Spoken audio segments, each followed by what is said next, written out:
To everybody out there, please do at your own risk. Every city, county, and state have rules and regulations as far as pulling permits and doing electrical and any other tradesman to code, and some do not. Please check your local ordinance to make sure you are doing everything to code and pull permits. If you do not feel comfortable with this video, please stop it and go hire a licensed electrician and be safe. Welcome to the channel, everybody. My name is Angelo from the T-Squad family. Whoa, has it been a long time since we posted a video concerning electrical. So today I am putting my electrical hat on. Well, not really, but I'm putting my electrical hat on. And today I'm going to be running a RV 30 amp hookup. You'll see in my previous videos, we already hooked up a 50 amp at Mike's house. Well, today in my house, in the T-Squad house, I need a hookup for a 30 amp for my connection to the RV. So I've decided to put it in my garage, and you're coming along with me to do it. We are going to put a sub panel, which they call it a sub panel, which works off of this, but it's its own panel right here, and we are going to put it right there. 125 amp sub panel.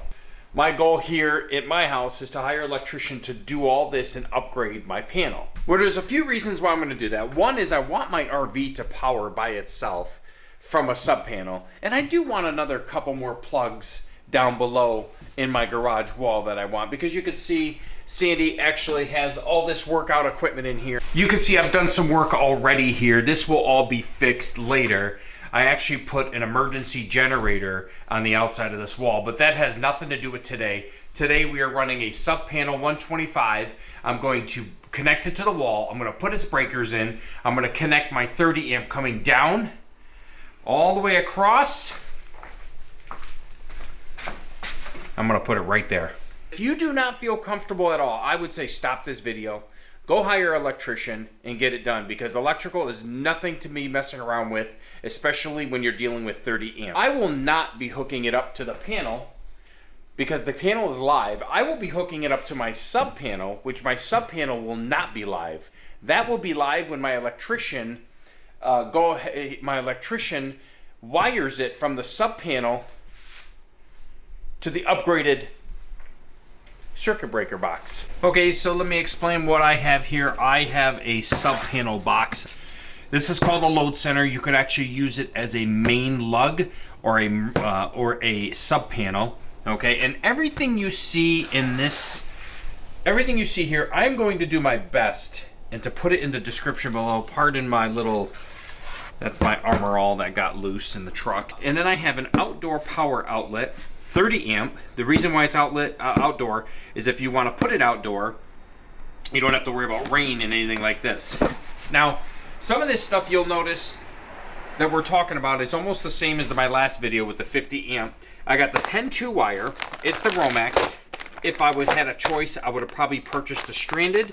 Stranded means individual wires. This way you don't have to have a hard time running it in this big old tube here. A lot of people might do something different. I'm doing it this way. This is my connectors that's going to be connecting onto my box and onto my sub panel. So let's go ahead and open this load center here. Whoa, not like that. So basically, this is what you're looking at. Open this up here real quick. And there you go. Each side here does a breaker. So basically you'll see this breaker, and you have to buy the correct breaker. So when I purchased the sub panel, you'll see right there it says BR125. 8 spaces, 16 circuits, okay? So what they mean by the BR is the code that you would buy your breaker, and usually it'll say BR next to it. But when it says 16 circuits and 8 spaces, it means this is a space. So basically you take this, you clip it right there, and you push it in, and that is on. So then you have 1, 2. Now this 30 will actually take 2 spaces. So you're gonna put it in like that, And there you go. I have another one here, which is 20, and I'll probably go ahead and put that here. So you still have all these on this side to go ahead and add breakers, but we're not going to right now. I'm gonna just remove them because I want to mount this to the wall. So I decided to put it here. Okay, so I put some anchors because I didn't hit a stud. I put 2 of them here. One of them, what I did was I put the box up and then I marked it, and then here's the stud. All right, so we're gonna take this. We're gonna hang it first. Put our first screw in there and just hang it. That looks pretty good right there. They're nice and level. I put a wide head screw there, and there. It's good. It's not going anywhere. All right, so what I did was I punched out this hole right here, and I want to make sure that I get all this out here. Might have to go through the back end here. Yep, there we go. I want to grab my pair of electrical pliers here and making sure this is not connected to the power at all. And this is why I'm comfortable doing this part, because I know it's not connected to electrical and it's safe. Here's the hole I was referring to. Now I'm going to take this right here and I'm going to go ahead and put it through, making sure that little washer right there is on the outside, so this is on this side. So I'm gonna come down the wall like this. I'm gonna put it in this box right here, and I'm gonna put it as low as I can. So this is a pretty cool gadget here. You wanna make sure that you're very careful because this is pretty sharp. And what I mean by that is it cuts PVC. So I'll actually put this in the link in the description as well. So basically you go like this and you just pull it until, and you keep doing it. And if you could see that the blade is actually cutting it nice and neat. And then as it's going through, you see the blade right there, it'll just give you a nice clean cut. All right, since I have my 34 inches now, I'm gonna take this, put it in the wall like this, and then I'm gonna clamp it, such as this right here. And I'll probably clamp it twice, one up here, one down here. So now I'm gonna take this and put it this right here. And what this is gonna do is I'm going to put the wires through here, and then I'm gonna fish them this way. So what I'm doing is I'm running it through this pipe right here, and I'm just fishing it through, and I'm gonna do one pipe at a time because this Romex is really hard, really hard to put in. I can see it's already there, so what I'm gonna do is I'm just gonna keep feeding it. Here's a little secret. Run it through all the way as much as you can, then put the other pipe on top of it. So here we go, just like that. Let me go grab.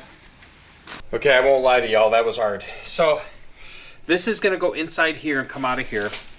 And this pipe right here will be along the wall, and I fed it all the way through. So let's go ahead and put this in here. So I like to take it and just bend it a little. I usually leave around 6 inches to get in there. So let's go ahead and push it through. And it should be good. Put one here, I'll put another screw right there.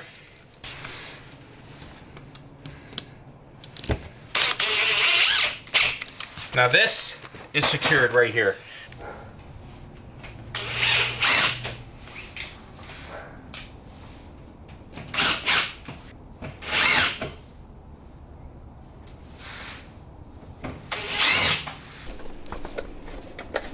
Put it right there. Now, you'll remember in the last video that we have to lift this up and we have to put it through those 2 little knobs on each end. We gotta pull it out like this. And there you'll have all the directions for the box here, and it does give you the rain cover box that the lid that goes on top, like right here of the box. They do have the green, and the green, it says green right there. Very nice. And they have the white. Usually the white is a silver screw, but don't always believe that. Just make sure you always read. And the black goes right inside here, this middle one here, and you can see there's a black screw. So I want to make sure that I'm popping the right hole out, so I'm assuming it's going to be that one. I'm going to pop that hole out right there. Make sure that this can go in nice and easy, and it does. And you'll see the rubber gasket. That rubber gasket goes on the outside, And what this does here is this screws in on this side. Now, there may be other ways to do this. I chose to go this route because I need the flexible, there we go, like that. And now that is nice and secure, just like that. Okay, so what we did is the same process as we did the sub panel. We put some screws in the wall, hit the studs good. So now you have your wire running through all the way down, like we said, all the way to the box. We're gonna cut it, and then we're gonna connect it to the plug. We'll go ahead and cut it. This should be enough. All right, so now we have enough there. We're gonna go ahead and, like I said, there's some electrical tools you could use, but I'm used to doing it this way. We'll slice it like that. It's nice and secure in the box. Now you have all the wires exposed. We'll go ahead and split those up so this way we can attach it. Now this one gets attached to the ground bar that's inside there. Then we have the white that gets attached to the white, and then the black to the black on the plug. White to this, where it says white, and the black to that right, and the black to that right there. Can't forget our ground that we're going to connect to the box. So you'll see these are numbered. I would use the number 10. There's the number 10 right there. And I'm going to pull the wire through this just enough to get in there. And you can see I sliced it on the 10, and I'm just going to pull it out. That does not damage the wire at all. So we'll put that aside. We'll do this one right here, number 10. Not that much. So what we do is we'll go ahead and do the white. So make sure it's in the white one. I'm going to go ahead and manually screw it.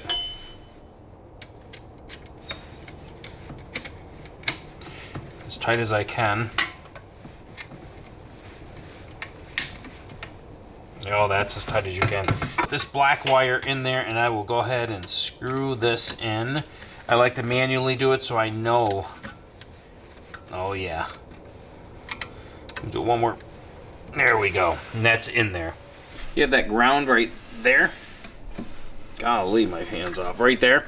That gets connected inside there. And then this green ground gets connected.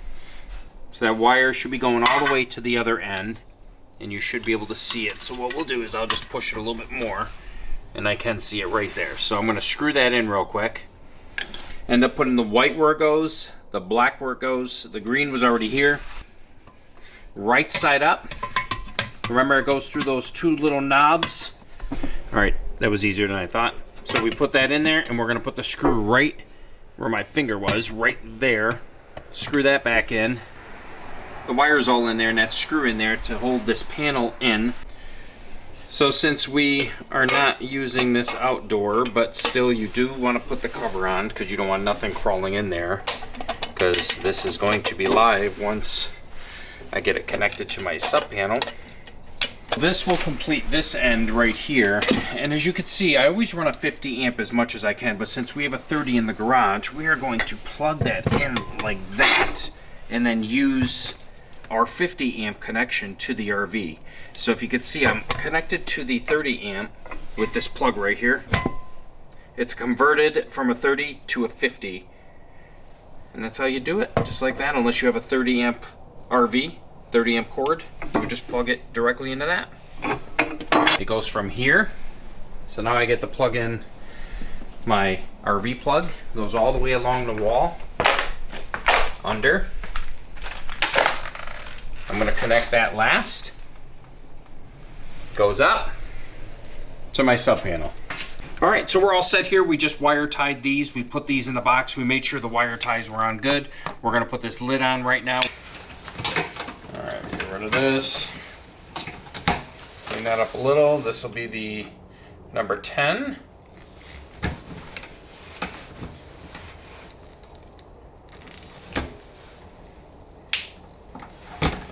All right.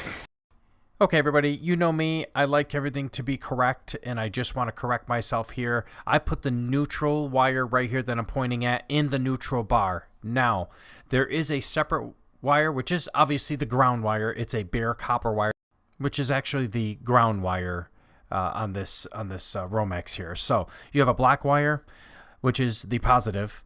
You have a white wire, which is the neutral, and you have a bare copper wire, which is the ground. Now, the ground wire always in a subpanel must be separated from the neutral. In a main panel in your home, you may see these mixed up with neutral and ground both sharing the same bus bar. But in this case, we are doing a subpanel. The neutral bar has to be separated from the ground. So in other words, I'm going out right now and I'm going to be grabbing a ground bar that we're going to be placing on the left side or the right side, whichever, but it's going to be separate from the neutral. So you're going to see two bars, one that's going to be neutral and one that's going to be ground. And then obviously we will move forward here and install our circuit breaker. I just wanted to clarify before moving on. This video may seem like it's going to end with me keeping the ground and the neutral together. I found this out after the fact. This is code that you must separate the neutral and the ground. So I'm glad I found out and I corrected it in this video. So hope you enjoy the rest of this video. All right, so now we have the 30 amp single pole. There we go. I'm going to take this, put it inside here, and I'm going to go ahead and tighten it by hand like I did last time. Making sure that it's very tight so it doesn't fall off. So there we go, and you can see it's in there pretty tight. Make sure that even when the power's off, you want to act like the power's on and not be touching anything. So and you'll see this little clip here right there that gets clipped into that section right there. So what we'll do is we'll go ahead and take this, put it on the side right there, and then that's going to be clipped into that right there. And that's it. And that's it. We're just going to make sure the wires are nice and neat. All right, so before putting this panel back on, I want to make sure that we pop out the correct pop out. And if you look up here, the correct pop out is the first one. So we're going to go ahead and remove this one right here. And there it is. I think it's popped out. All right, so we'll take this. Just like that. It's in. We'll just put our screw back right there. I do go ahead and hire my electrician to go ahead and run that subpanel to the main panel. This will all be done and it won't cost me that much. That's why I was like, you know what, I'm going to do it. I can do it, so might as well do it and save some money that way. So, but I'll put everything in the link, with a link in the description below. So please check it out. We are Amazon affiliates, so anything you buy on our links, we do get a small commission, and that continues to help this channel make videos like this. So I want to say thank you to everybody for going and clicking on our links, and thank you for everybody for joining us and subscribing to our channel. And by the way, if you have not subscribed, do so right now. Hit that subscribe button. Go a step further. You know the routine. Hit that bell, and you'll get notified for videos like this, whether they're useful or not. You can come say hi to me. So, hey everybody, we look forward to seeing you guys, and we'll see you in the next video.